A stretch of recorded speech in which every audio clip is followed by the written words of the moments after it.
This monitor renders all competition dead.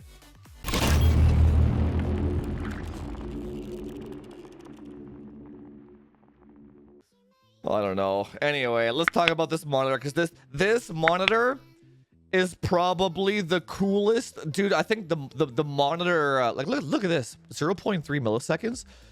The monitors are the next phase of the evolution, I think. Like, I'm way more excited about monitors than I am hardware. A new CPU comes out, new graphics card comes out, but this, I'm like, oh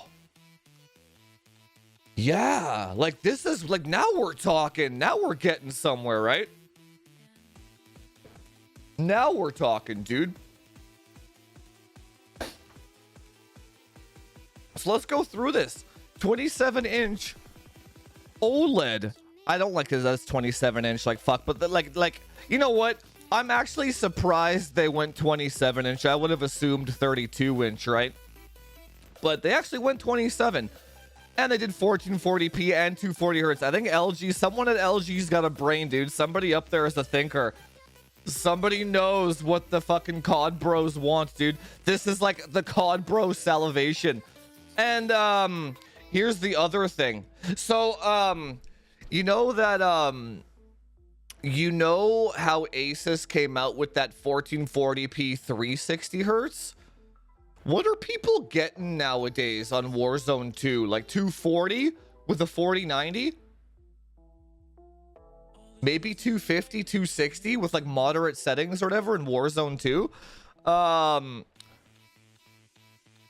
You'll have a much better gaming experience with this 240 OLED versus the 360 Asus, dude.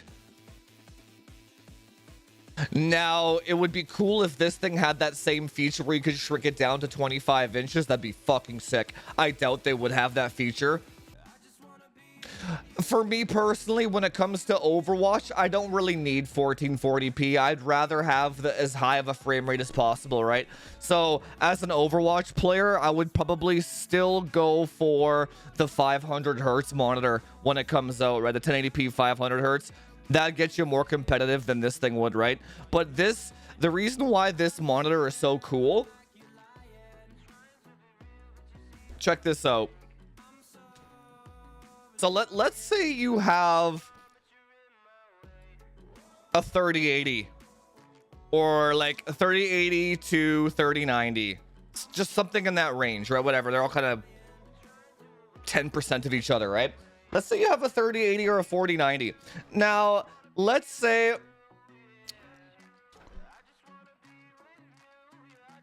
this thing is $1,000, right? OLED, $1,000. I think that's a good price, by the way. I paid fucking God knows how much for my Neo G8, right? Then you have a 4090, which would be the other upgrade that you could do for $1,600, right? If you already have one of these graphics cards, you would go for the OLED, and here's why. Because in order to utilize a 4090 properly, you would really want a 4K HDR monitor, right? Like a Neo G8, an LG TV, right? Something like that, like a nice 4K. Local dimming zones, or that Asus one that's like $3,000 or some shit. Like, fuck that shit, right? Or this OLED, because it's OLED and it's 1440p, you get your HDR, but you also get the same frame rates as you would as a 4090 in 4K.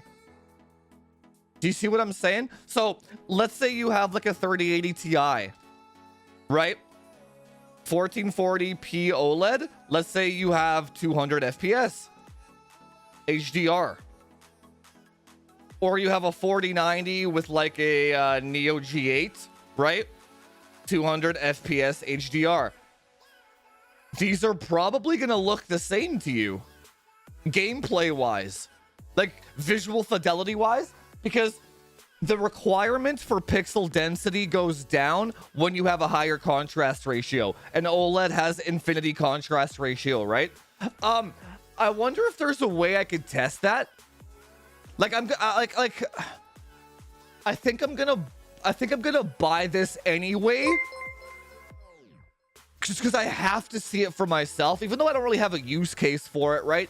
I have to see it for myself, but I'm gonna go out on a limb here and say if you have $1,000 to $1,500 to spend, this would be the better buy than a new graphics card. It'll just get you such a better experience overall. You get HDR, you get the blacks, right? No, but see, here's the other thing though. Refresh does not equal motion clarity. Sorta does not sorta equal motion clarity. It's a combination of response time and refresh rate. It's a combination. You can't have like 500 hertz with a 2 millisecond refresh or response time. It's gonna look like a ghosty fucking mess, right? That's the problem.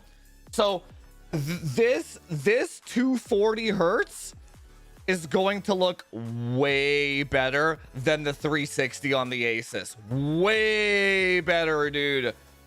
And you don't need as powerful of a graphics card to drive 240 than you do 360. Where the 360 comes into play is games like Overwatch and CSGO and the easy to run games, where the higher frame rate lets you see the enemy before they see you type of shit, right? But for like the 3 seconds ahead, but in COD and Warzone and stuff, you're not getting over 240 anyway, really.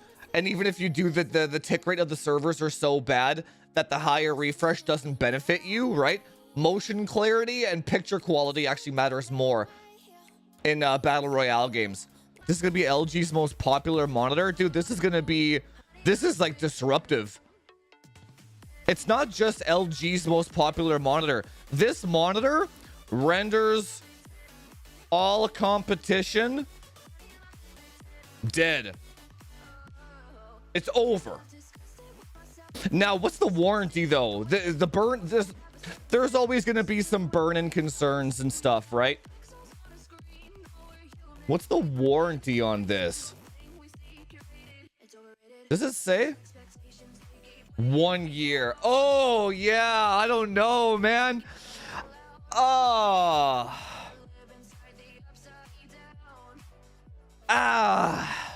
You know,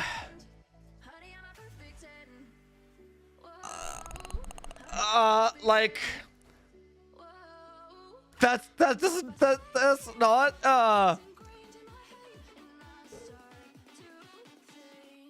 that doesn't instill confidence in the product, right?